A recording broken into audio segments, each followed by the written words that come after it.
I thought it would be quiet down here. That's what they said during the interview. Stable, predictable, peaceful. The kind of work that lets your mind rest while your body does the routine. That's what I wanted. After what happened back home, I didn't want noise or cities or people. I wanted the kind of silence only pressure and distance can provide. The research lab is called the Lhasa Station. It sits 11,000 feet beneath the North Atlantic, pinned to the ocean floor by reinforced steel pylons and a miracle of engineering. We were told it was once part of a NATO weapons testing facility, retrofitted into a marine biology observatory in the early 2000s. Whether or not that's true doesn't really matter. The pay was good, the background checks were light, and I needed to disappear. They flew me out to Reykjavik, then helicoptered me to a ship that didn't show up on GPS. From there, we dropped into the abyss in a pressurized transport pad. My ears never fully popped. The descent took 6 hours. There were no windows, just the sound of ballast shifting and metal creaking against the pressure. No one talks much on the ride down. It's like entering another world, or being buried alive. The Lhasa itself is colder than I expected. The lights hum with a sterile flicker, and the air smells like disinfectant and copper. There are no open spaces, just narrow cylindrical corridors, connecting modules like a honeycomb. Sleeping quarters, lab bays, monitoring rooms, storage, all connected by a central control ring. No sunlight, no day or night. Only the red clocks on the walls counting down the shifts. I was hired as a tech specialist. Basically, that means I check electrical systems, clean equipment, and make sure the AI sensors that monitor wildlife feeds don't glitch out. There are 5 other staff down here. They rotate out every 6 weeks. No one talks about what happens during their off time. No one asks. The first night, I couldn't sleep. It wasn't the sound, it was the pressure. You feel it in your chest, like the ocean is resting its full weight on your lungs, and it's just barely letting you breathe. Sometimes the walls groan. Sometimes you hear tapping slow, deliberate, metallic taps that echo through the pipework. The others say it's thermal contraction. The water's cold, metal shifts. Makes sense, but there's something about the rhythm of it, like it's coming from inside the walls. On my second day, I asked one of the biologists, Dr. Marin, about the sleep aids in the med bay. He didn't look up from his tray when he said, "Don't use them the first week. You'll need to hear things." Then he walked off like that was a normal sentence. I told myself, I misheard. The comms glitch sometimes. Maybe he said, "You'll need to be near things." But that night, when I lay in bed and the lights dimmed, I kept thinking about his voice. The way he didn't even pause when he said it. The way the others all avoid talking about the lower levels, especially Module C. There's something wrong with this place. I don't know what it is yet, but it's not just the pressure or the isolation. It's the feeling that we're not alone down here. The official orientation was done in a room, no bigger than a shipping container. It had no chairs, just a single folding table, a wall-mounted tablet display, and a coffee machine that spat out warm brown water. Dr. Sutter stood beside the tablet with his arms crossed, looking like he hadn't slept in a week. He was the station supervisor, hair, thin-rimmed glasses, and a voice like static. "We're running a tight operation," he began. "You're here to follow instructions. You're not here to ask questions about design, funding, or protocol. That includes the rules I'm about to read. Break them, and I will personally request your emergency extraction, or it."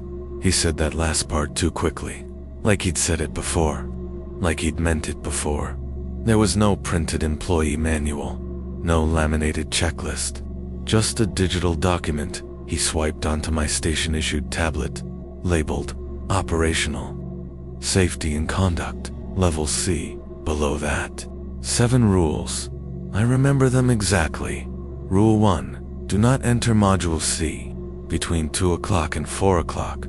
The environmental scanners will show anomalies during this time. Ignore them. Sutter looked me in the eye after reading that one. Just don't, he said. Rule 2. If you hear someone knock on your door more than 3 times in a row, do not answer.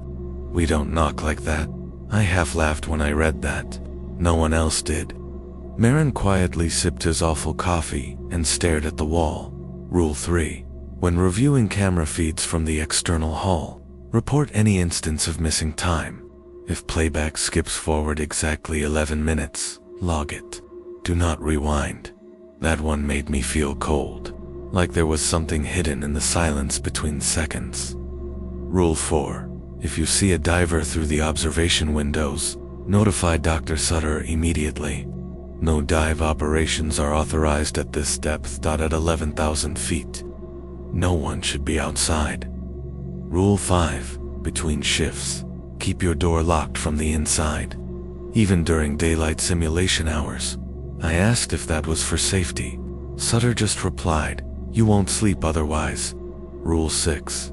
Do not, under any circumstance, touch the hatch on sub-level B, even if you think you hear someone behind it. When I asked what was stored down there, Sutter gave a tired shrug.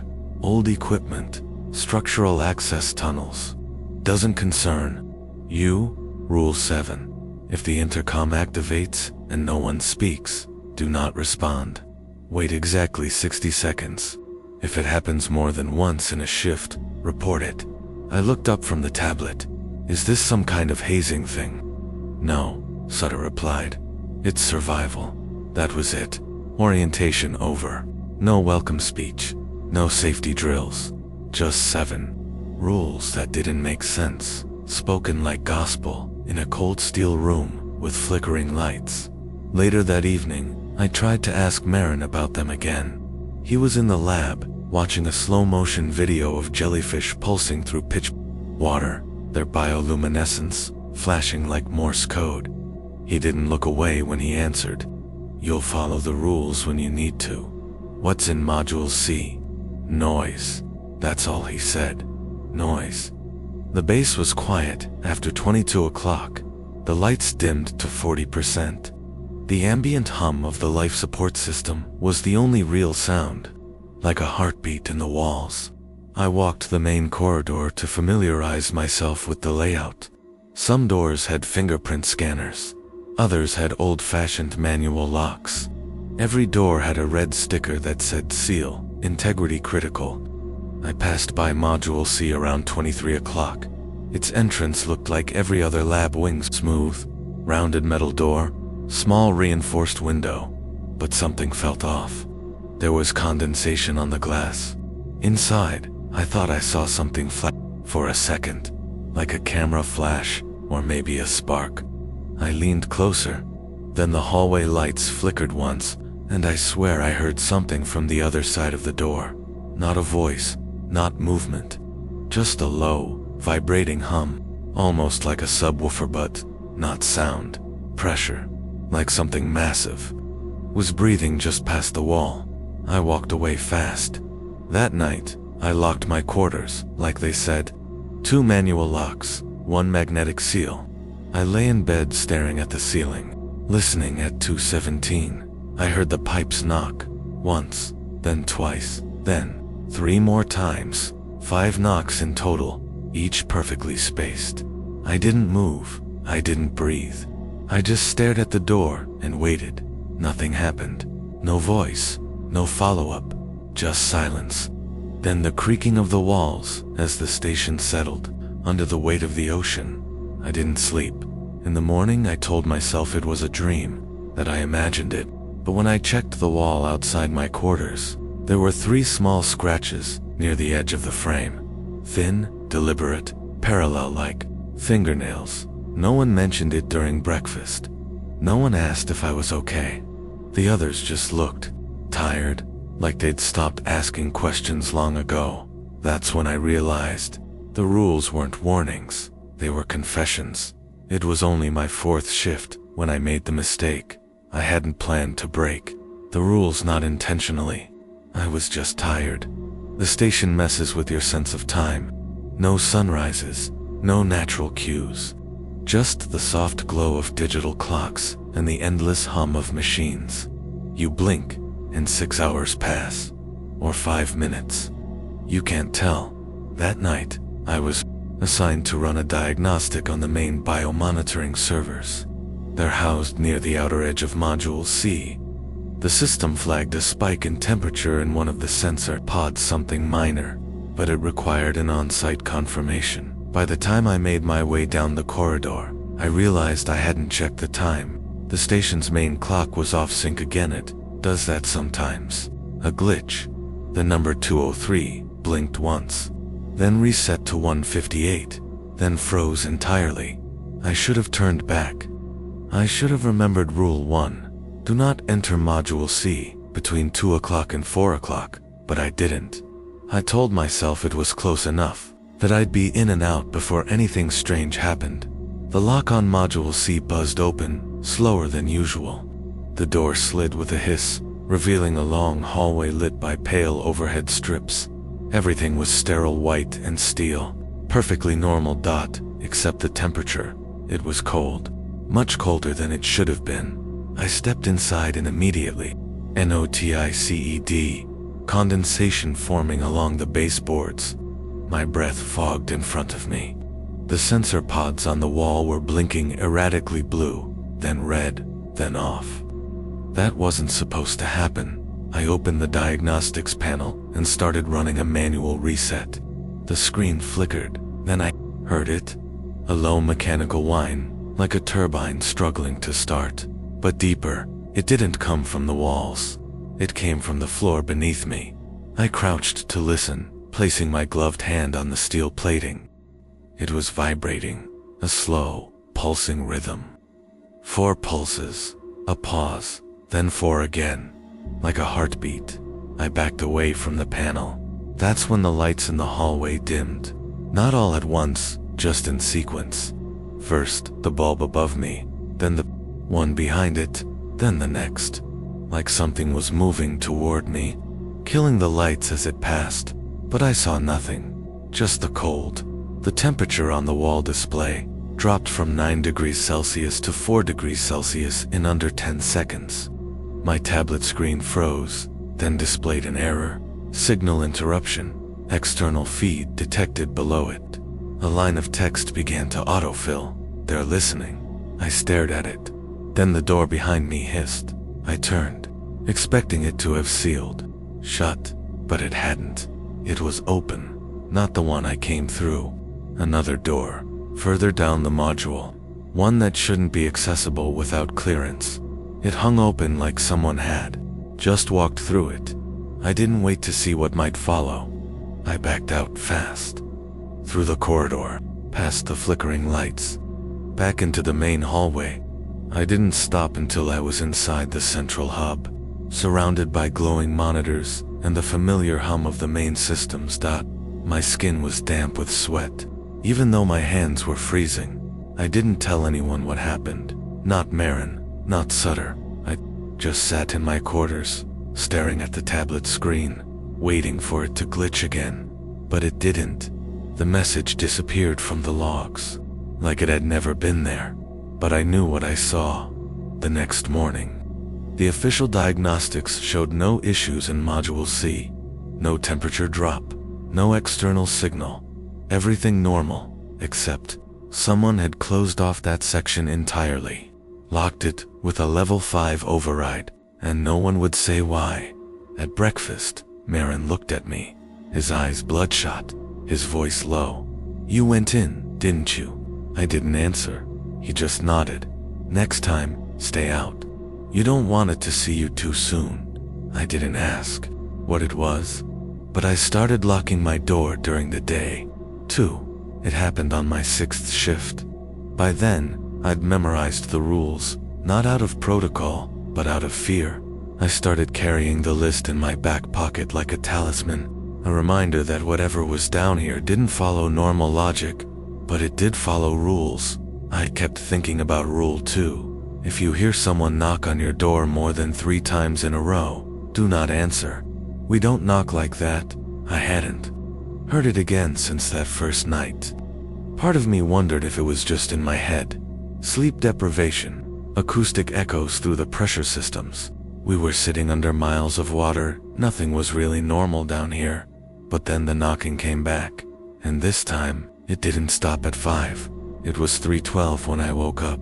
No reason, just snapped awake like something had pulled me to the surface of consciousness.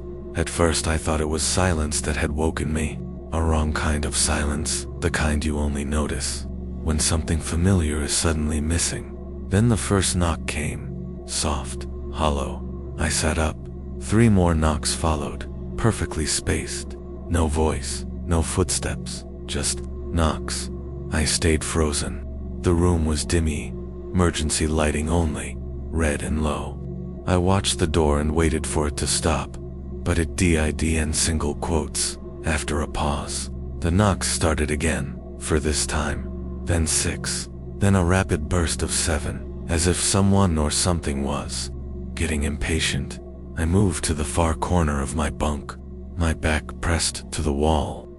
My fingers hovered over the intercom panel, but I didn't touch it. I remembered Rule 7.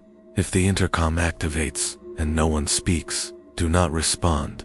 The lights in my quarters flickered once, and then the doorknob turned. It didn't open. Just a slight movement, enough to make a faint clicking sound as the mechanism tried to engage. It was locked. I had double-checked that still. Something was on the other side, testing it, measuring it. Then finally, silence, no knock, no movement. Just the quiet press of the ocean outside and my own heartbeat hammering in my throat. I sat there until morning. I didn't sleep. I didn't move. When the simulated lights came back on at 6 o'clock, the door was as I'd left it, locked, sealed, untouched, except for one thing. At eye level, on the inside of the door, were 3 small wet spots, perfectly spaced, dripping down like condensation or fingertips. I went straight to Sutter.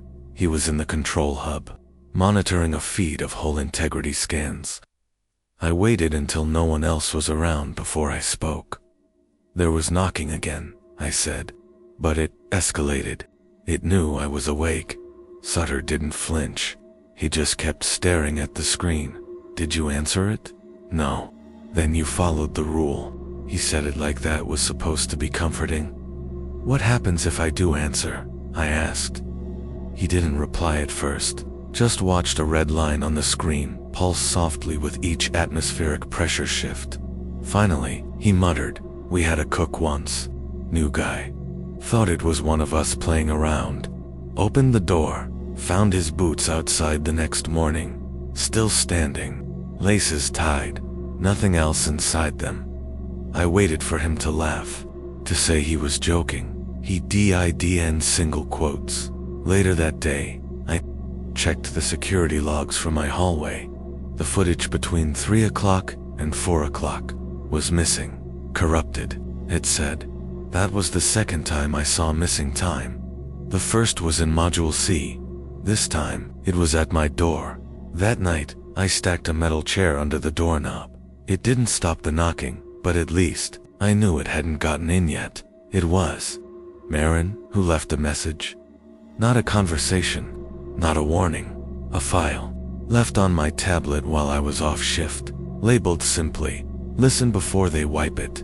No explanation, no signature, just an audio file, 22 minutes long.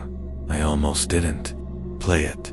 Part of me didn't want to know, but another part, the part that stayed awake at night counting the knocks and watching the walls. Breath couldn't resist. I waited until lights out, pulled the blanket over my head, and played it through an earpiece. The voice was grainy and distant, male, nervous. "This is Dr. Keller, lead geophysicist. Thalassa Station, February 9th. Recording this off-grid. They pulled my credentials yesterday, said I was compromised. But they don't understand what we found.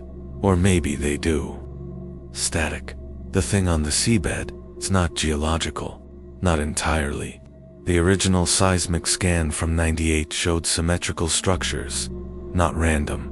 not natural. We were told to label them as basalt anomalies, but they're not.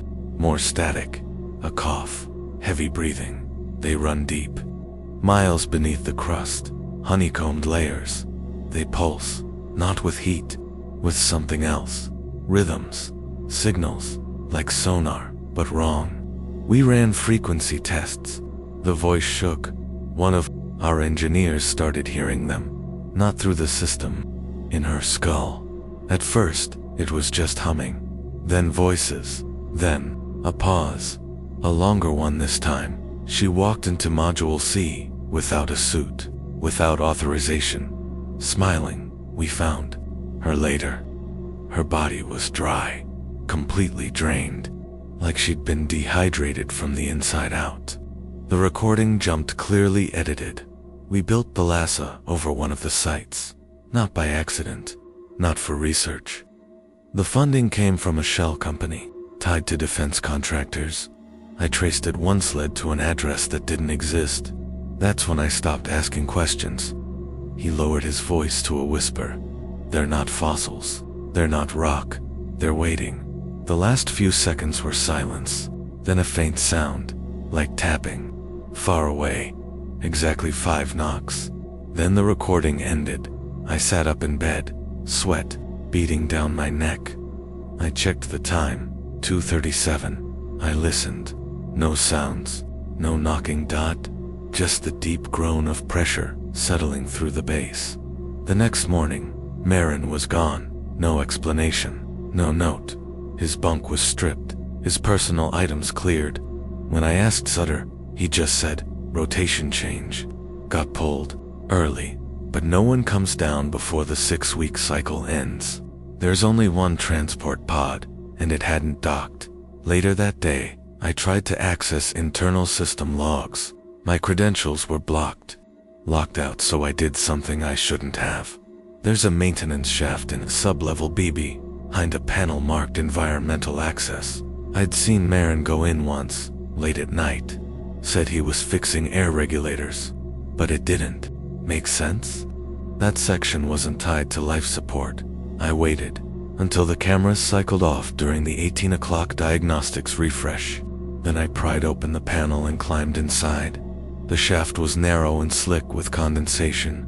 The metal groaned beneath me. I crawled 10 meters down, turned left, and found a hatch, unmarked, manual wheel lock. I turned it slowly, praying it wouldn't squeal. Inside was a small chamber, bare walls, 2 overhead bulbs, and a terminal. A terminal not connected to the station network. It had a black screen and green text. No mouse, no prompts, just a blinking cursor. I typed. Log, access. The screen responded. Enter Cody didn't have a code, but I remembered something from Keller's. Recording the seismic scan year. I typed 1998, access granted. Hundreds of files appeared. Internal memos, audio logs, fragmented reports. I opened one titled Interference _log_004A. Transcript appeared. Subject 03 stared at the wall for 9 hours. No response to stimulus. Bloodwork shows trace minerals not present in seawater. Brainwave activity inverted. Says it can hear a heartbeat in the stone. Another log, knocking patterns increasing. No mechanical cause found. Taps align with pulse rhythms recorded from site data. Walls not vibrating. People are. Something wants in. That line stuck with me. I opened a folder labeled Decom staff. Inside 5 names. 4 marked deceased, 1 marked missing.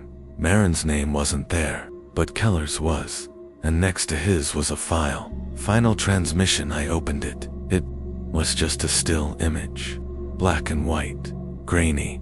A photo of an observation window, and something staring through it. I couldn't make it out fully. The shape was distorted, like water frozen mid-motion, but it had eyes. Not glowing, not monstrous, just wide, curious, human-shaped. Watching the timestamp read 2 hours 59 minutes and 43 seconds. Right in the middle of the forbidden hours, I heard something behind me and spun around. No one was there, but the terminal screen had changed. New text. Did you see IT? Then the screen went black. I sealed the hatch and climbed out. I replaced the panel and walked back to my quarters like nothing had happened. No one saw me. At least I hoped not. That night, I locked my door. I kept the lights on. The knocks came again. 2, then 4, then silence. But when I checked the floor by the door, I found something salt. Just a few grains. Damp, crusted in the shape of a bare footprint. The prints were inside the room. Something changed after I found the terminal. The station felt different, heavier, like the air had thickened with every breath. The others noticed it too. Dr. Choi started double-locking the medical bay. Alaric, the mechanical engineer, stopped listening to music on his office hours. He said it started to echo wrong inside his ears, and the knocking, it wasn't just on doors anymore. It started on walls, in vents, under the floor grates, always between 2 and 4 a.m., always in sets, 4, 5, 6, then long, deliberate pauses, like it was waiting for something, or someone. That night, I couldn't sleep. I sat in my bunk with every light on, listening to the station breathe. I had started keeping a fire axe beside my bed. It was stupid, but it made me feel like I could do something if it got in. I checked the clock, 1:57. I stared at it for 3 full minutes. Nothing happened. Then the power cut, not a flicker, a full blackout. The overhead lights snapped off. The wall screen went dead. The air vents stopped humming. Silence dropped like a weight, and then like a whisper I heard it knocking. But this time, it was inside the room, not the door, the wall behind my bunk. 4 slow knocks, then a pause, then 3 rapid ones, louder now, desperate. I scrambled up, pulled the blanket aside, and felt the wall. It was ice cold and vibrating, like something behind it was trying to come through. Then the intercom buzzed.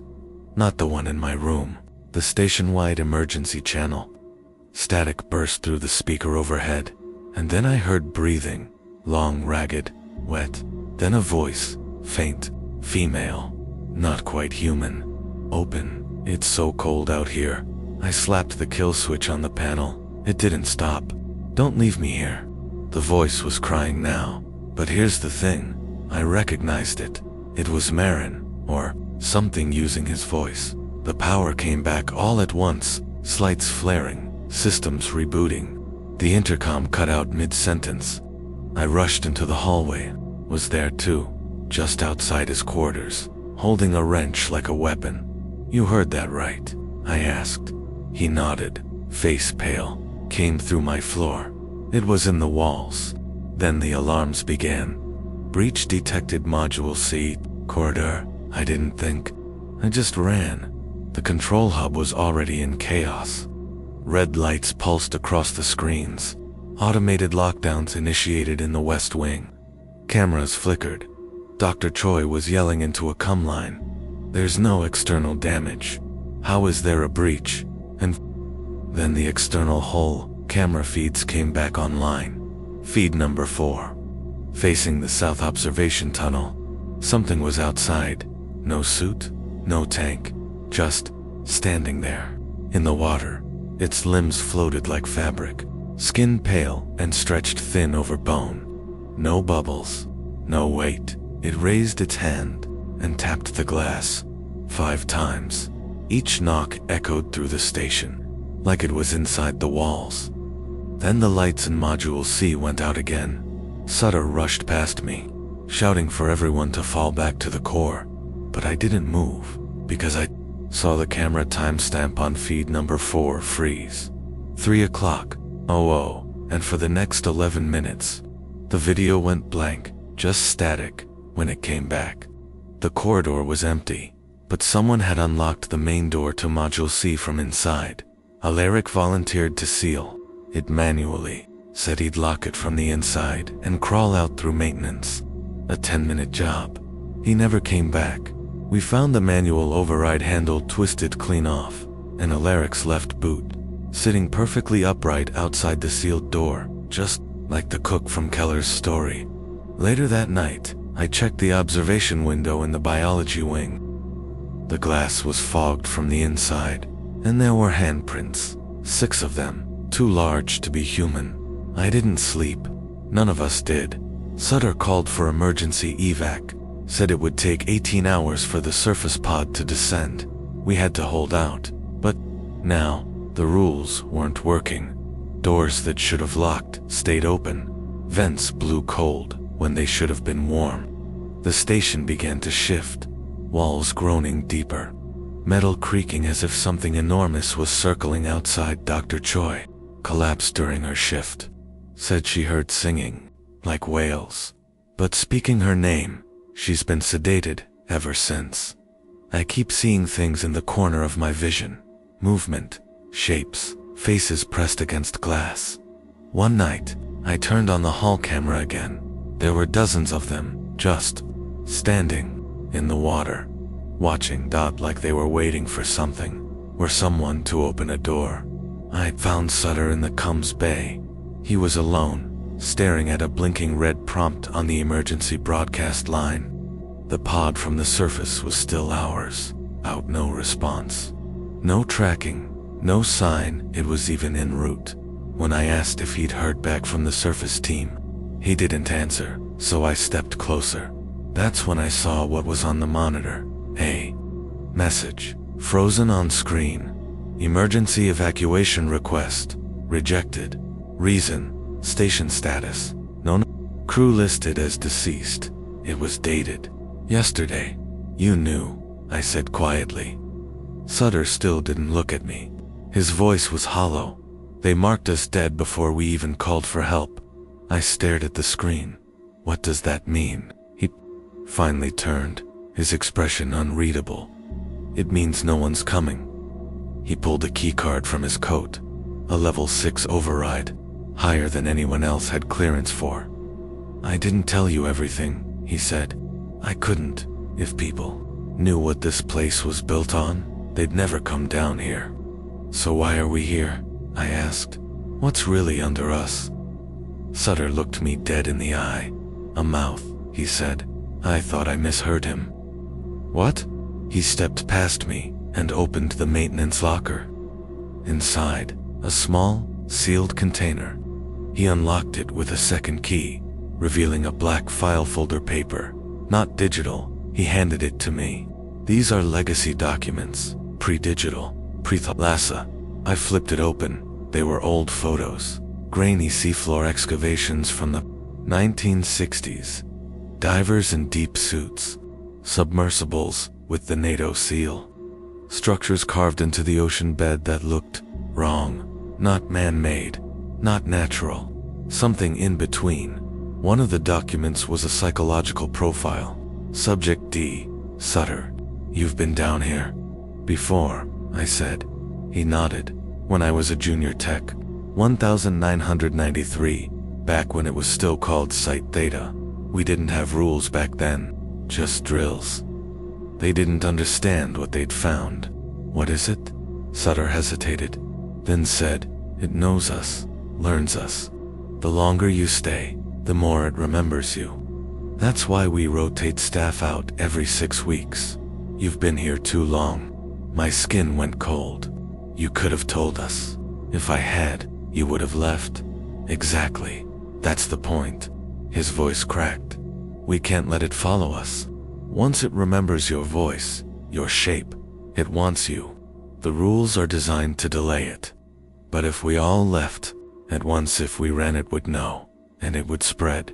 It hit me then. The rules weren't protection, they were containment. This isn't a research station, I whispered. It's a vault. Sutter nodded. Where the lock? I staggered back. You sacrificed Marin. You knew it would come for one of us. He was already hearing it. He was too close. And Alaric. Sutter didn't answer. He didn't have to. The floor beneath us groaned deep and long. Dust shook loose from the vents. It's waking up, Sutter said quietly. The station lights dimmed. The red backup lights snapped on. From the hallway, a new sound joined the knocking. Scraping. Metal on metal, long, slow, like something dragging itself across the corridor floor. Sutter backed into the wall. You have to get to the pod, Doc. There's a backup sub-maintenance class. It wasn't meant for evac, but it might get you to the surface. What about the others? There are no others. I realized what he meant. Dr. Choi hadn't woken up. The others were gone. All of them. Just me and Sutter. The scraping stopped, then for knocks. Very close, right outside the comms bay door. Sutter looked at me, breathing hard. If you make it out, don't go home. Don't go anywhere populated. Why? Because it's part of you now. A slow creak echoed through the walls, and Sutter did something I'll never forget. He stepped toward the door and opened it. I screamed at him, tried to stop him, but it was too late. Something tall and wet stood just beyond the threshold. Not a creature, not a man. Something that looked like both. It didn't move. It didn't lunge. It just watched him, and Sutter whispered, "I remember you." Then he stepped into the dark. The door shut behind him, and the lights went out again. I didn't move for a long time after the door closed behind Sutter. There were no screams, no struggle, just silence. And then, a new sound, wet footsteps, soft, squishing, moving away, not toward me, deeper, into the station. I slipped out of the comms bay and followed the emergency light strips toward the docking chamber. My tablet said I had 12 minutes of battery left, enough to navigate if nothing else failed. The deeper I went, the colder it got. Every door I passed was open, every hallway silent. I kept expecting to see the Marin, Alaric, Dr. Choi, or whatever was left of them. Instead, I found only the remnants: a dropped med bag, a clipboard, a smear of dark fluid that looked black in the red emergency light. I reached the sub bay at 3:41. The backup submersible was smaller than I remembered. Only one seat. Maintenance class, like Sutter said. I climbed in and tried the ignition panel. No. Power. Of course. The sub drew energy from the primary station generator, located in, of all places, Module C. I sat there for a moment, my breath fogging the viewport, my hand shaking on the switch. Going back meant breaking Rule 1, again, and probably more. But staying meant dying, or worse, being remembered. I ran back through the corridor, past the abandoned labs and flickering lights as I approached Module C. The doors were already ajar. Steam drifted from inside, and the hallway beyond was veiled in condensation. A sound echoed from within, not knocking, not tapping, weeping, low, human-like, repeating. I turned on my flashlight. Every instinct screamed to turn back, but I didn't. The environmental terminal was where it had always been mounted to the wall, just inside Module C's threshold. I tapped the console. The screen flickered. Power node. Standby manual override required. There was a port for a biometric key. I didn't have one, but I remembered Sutter's keycard. He had used it earlier, if he had dropped it. I sprinted back toward the comms bay. Every footstep echoed louder now. The station groaned and twisted like something was shifting in its bones. I reached the hallway near the comms room just in time to see her, standing at the far end, backlit by red light. Dr. Choi, or something, using her face. Her eyes were open far too wide. She didn't blink, she didn't breathe. She just watched, then smiled. Her mouth was wrong, too wide, too many teeth. She began walking toward me. Not fast, not slow, just inevitable. I turned and bolted. No time to think. I didn't stop until I reached Sutter's locker. I threw it open, and there it was, his key hanging from a retractable clip. I grabbed it and ran. No footsteps behind me, no sounds, but I knew it wasn't over. Back in Module C, I jammed the keycard into the slot and placed my hand on the pad. The console beeped, Power reboot initiated. Please, stand by. The lights flickered. Somewhere deep in the station, a generator rumbled awake. I turned to leave and froze. The window next to the panel was fogged, but something was on the other side. AHANDPRINT. And behind it, a face. Not a person. Not anymore. Its skin clung like wax to a shape it barely remembered. Its eyes were featureless, but I could feel it looking through me. It smiled, then pressed its head against the glass. 5 knocks. Bang, bang, bang, bang, bang. I ran. I made it back to the sub with a minute left on my tablet. The ignition light blinked green. I climbed inside, sealed the hatch, and powered up the ascent protocol. The sub shook violently. The system screamed warnings about pressure variance and hull stress. Something was following, climbing the station's exterior, fast as the sub lifted off. I looked back one last time through the viewport, and I saw them, dozens of them, standing on the sea floor, watching me go.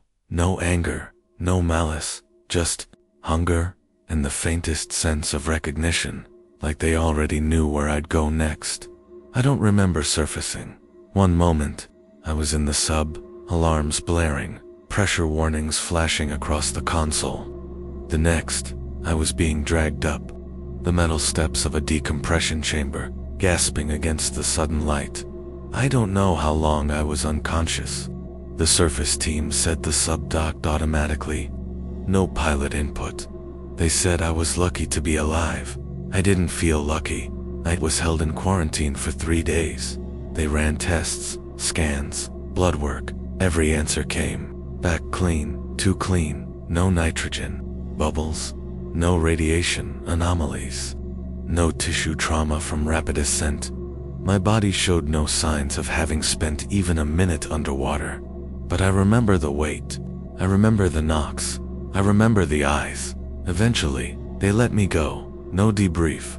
No press. No investigation. It was like Thalassus Station had never existed. My clearance was revoked. My file erased. I was given a check, a confidentiality agreement, and a warning. Don't ask questions. Don't talk. Move on. So I did. I changed my name. I moved inland, as far from the coast as I could get. I found work managing data center, windowless places that reminded me of the base in ways I try not to think about. But the rules don't stop with the ocean. Last week, my ceiling began to creak at night. I live alone, top floor. I thought it was the pipes, until I heard it knocking. 4 slow taps, then a pause, then 5 more. I didn't open the door. I didn't answer the intercom when it buzzed with static. But last night, when I came home from work, there was something waiting just inside the entryway. A puddle, small, perfectly circular, salty, and in the middle of it, a bootlaces tied, empty dot. I left it there. I haven't slept since. They say you can't bring the ocean with you, but they're wrong.